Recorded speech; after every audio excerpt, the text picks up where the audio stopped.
कुंभ का मेला लगा था।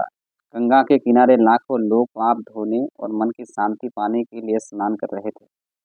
आकाश में बैठे भगवान शिव और माता पार्वती इस दृश्य को देख रहे थे। तभी माता पार्वती ने बोली, स्वामी, देखिए गंगा किनारे दो व्यक्ति अलग अलग तरह से बैठे हैं। इनमें से कौन सच्चा भक्त है?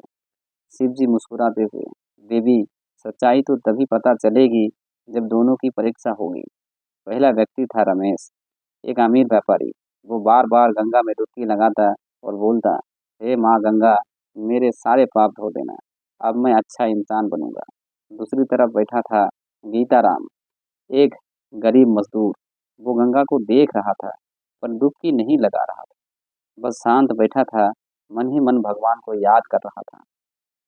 भगवान शिव और माता पार्वती साधु के भेष बनाकर पहले अमीर व्यापारी रमेश के पास पहुंचे।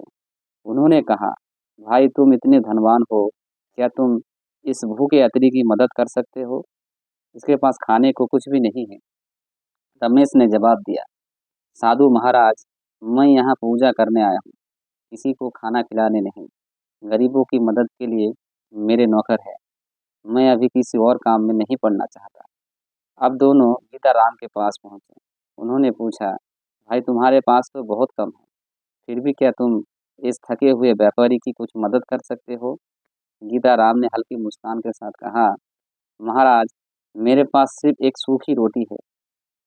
अगर इससे किसी की भूख मिटती है तो मेरा सौभाग्य है। उसने अपनी एकमात्र रोटी तुरंत उनकी ओर बढ़ा दी। शिव जी और पार्वती जी अपने वास्तविक रूप में आ गई। रमेश डर से कांपने लगा। शिव जी बोले, रमेश, तुम्हारे पास सब कुछ होते हुए भी तुमने मदद करने से मना कर दिया।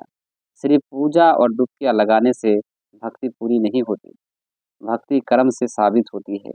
माता पार्वती जी गीताराम की ओर प्रेम से कहा, तुमने अपने भूख से पहले किसी और के तकलीफ को महत्व दिया।